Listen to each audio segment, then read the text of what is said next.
Heho Pop Gengs.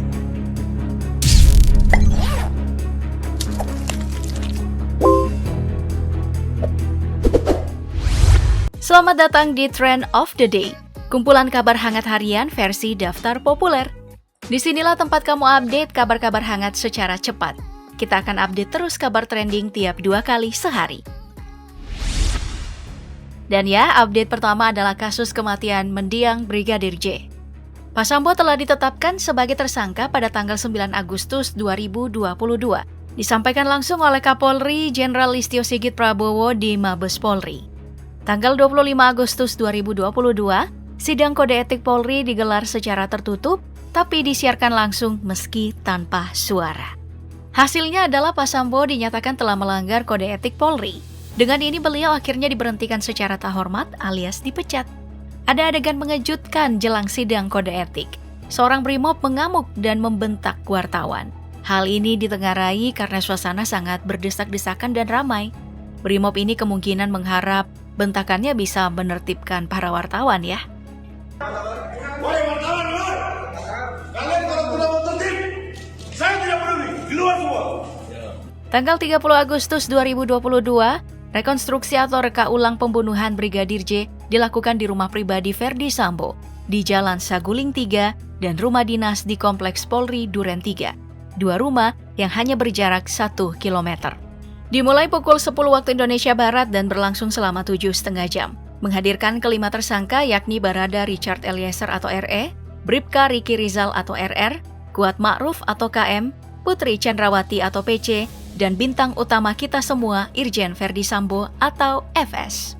Dan juga dihadiri Lembaga Perlindungan Saksi dan Korban atau LPSK dan Komisi Nasional Hak Asasi Manusia atau Komnas HAM. Dinyatakan gelaran ini transparan, namun pengacara dan pihak korban alias Brigadir J harus menelan pil kekecewaan karena tidak diizinkan untuk masuk dalam ruang rekonstruksi. Jadi sementara kami dari pelapor tak boleh lihat. Jadi ini bagi kami ini suatu pelanggaran hukum yang sangat berat. Total ada 78 adegan rekonstruksi yang direka ulang. Dan Bribtu Ahmad Haitomi dipanggil Tommy, anggota kepolisian yang bertugas di Mandalawangi, Serang, Banten, memerankan mendiang Brigadir J. Dalam reka ulang di bagian intinya, terlihat korban setengah berlutut dengan isyarat tangan tengah bermohon ke arah RE. Korban lalu tersungkur jatuh tengkurap di depan pintu kamar mandi. FS lantas jongkok di depan mayat korban, lalu menembak ke arah tembok dan jendela. Adegan intinya menyimpulkan sementara bahwa benar mendiang Brigadir J ditembak, bukan terlibat dalam adu tembak. Dan Pak Sambo menembak ke arah tembok untuk menciptakan skenario baku tembak itu. Sementara untuk dugaan pelecehan bisa dilihat di reka adegan pertama, adegan di rumah Magelang, di mana PC terlihat tengah berbaring, ada KM yang berdiri di dekat PC, dan pemeran korban duduk di lantai. Hanya begitu, tidak ada adegan mengisyaratkan pelecehan. Dari Magelang inilah mereka berangkat ke Duren 3. Fakta baru ditemukan, bahwa dari Magelang, KM membawa sebuah pisau yang akan menjelaskan satu peristiwa yang terjadi di Magelang. Tapi ini mengingatkan kita pada dugaan perselingkuhan antara Putri dan Kuat Ma'ruf yang diketahui oleh korban. Mereka pun langsung panik. Hal ini mencuat dari pernyataan mantan pengacara Baradae, Deoli Payumara, yang mengaku bahwa Baradae sempat mencurigai hubungan keduanya. Ketahuan oleh Joshua, mereka pun menciptakan skenario pelecehan.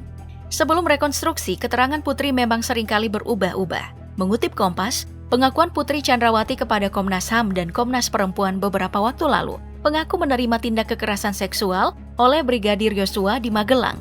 Namun, ia disuruh Ferdi Sambo mengubah keterangan dugaan pelecehan itu terjadi di rumah dinas Duren 3. Terutama karena dia bilang sebetulnya yang terjadi itu di Magelang. Saya disuruh untuk mengakui itu terjadi di Duren 3. Ya kan?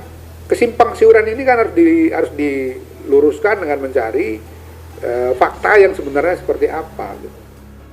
Setelah rekonstruksi kelar, nampak Pak Sambo dan Putri berdiri berdua di depan pagar, hendak keluar dari rumah dinas. Putri menyandarkan kepalanya ke pundak Pak Sambo dan membantu suaminya itu memasang masker. Masih dengan tangan terikat, mengenakan seragam orange, Pak Sambo terlihat tenang, berbeda dengan Putri yang sedikit mengkerut. Ya, bisa dipahami.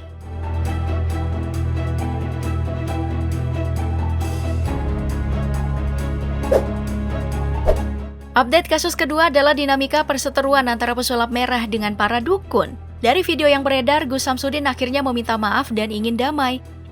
Saya atas nama pribadi, Samsudin, memohon maaf untuk semua masyarakat Indonesia atas kegaduhan yang terjadi karena permasalahan ini. Kegaduhan ini katanya semoga berhenti. Iya, karena udah terlalu berlebihan. Sementara itu, Marcel Radival, pesulap rambut merah ini menolak untuk berdamai dengan para dukun. Karena menurutnya, dukun telah mendiskreditkan pesulap yang dikatakan makan beling tapi diganti kue. Lah, sama-sama saling mendiskreditkan dong. Nah, jika laporan Persatuan Dukun ini tidak masuk delik, maka Marcel akan melaporkan balik para dukun itu. Sempat menjadi driver ojol selama 3 tahun, ternyata Marcel pernah bercita-cita jadi Spider-Man loh. Wow. Dan kini ia kembali bersuara, kali ini terkait pawang hujan. Bahwa para pawang hujan ini sering mengecek BMKG dan menolak job di musim penghujan. Sebenarnya nggak ngecek jadwal. Apa tuh? Buka Google, ramalan cuaca 10. Tanggal 10. Kalau hujan, wah hujan lagi. Bilang aja, oh saya udah ada jadwal. Selain Pak Sambo dan pesulap merah, dalam beberapa hari ini ada juga kabar hangat lainnya yang mewarnai hidup yang membosankan ini. Dan lagi tentang kepolisian. Kali ini datang dari poluannya Yuni Utami yang dikabarkan oleh CNN dipecat karena menolak perintah seorang oknum polisi untuk membebaskan tersangka pemerkosaan. Mantan poluan di Polda Sulteng ini sebenarnya sudah dipecat sejak tahun 2014. Hanya saja klarifikasinya baru-baru saja viral. Hal itu terjadi setelah ia gerah oleh pernyataan Polri yang mengatakan dirinya tidak masuk kantor selama 2 tahun. Hal tersebut menurut Yuni karena ia tidak mau dimutasi menjadi Lantas Polres. Bertugas sebagai penyidik Unit Perlindungan Perempuan atau PPA saat menangani kasus pemerkosaan pada 2012. Di tengah penanganan kasus inilah, ia menerima perintah tersebut. Menolak, ia pun dimutasi. Baku balas pernyataan dilansir dari CNN, Kapolres Sigi AKBP Reja Asimanjuntak mengatakan Yuni tidak melaksanakan tugasnya saat dipindahkan ke unit PPA. Dan menurutnya, polisi yang tidak melaksanakan tugasnya selama 30 hari akan menerima sanksi pemecatan.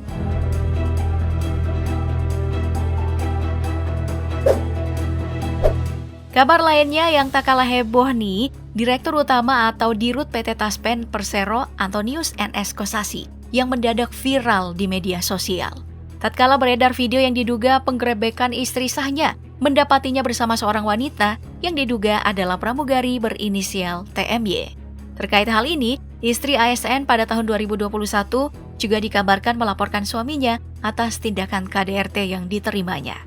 Entah gimana kelanjutannya, namun nama Kosasi sempat juga viral tatkala disebutkan oleh Kamarudin Simanjuntak, di mana beliau mengelola dana capres sebesar 300 triliun rupiah. Seorang dirut BUMN mengelola 300 triliun.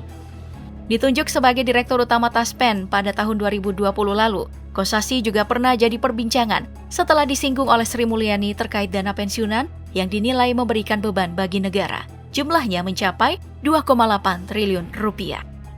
Well, sekian update harian Daftar Populer. Sampai jumpa di Trend of the Day selanjutnya. Semoga beritanya bukan berbau serong para penguasa.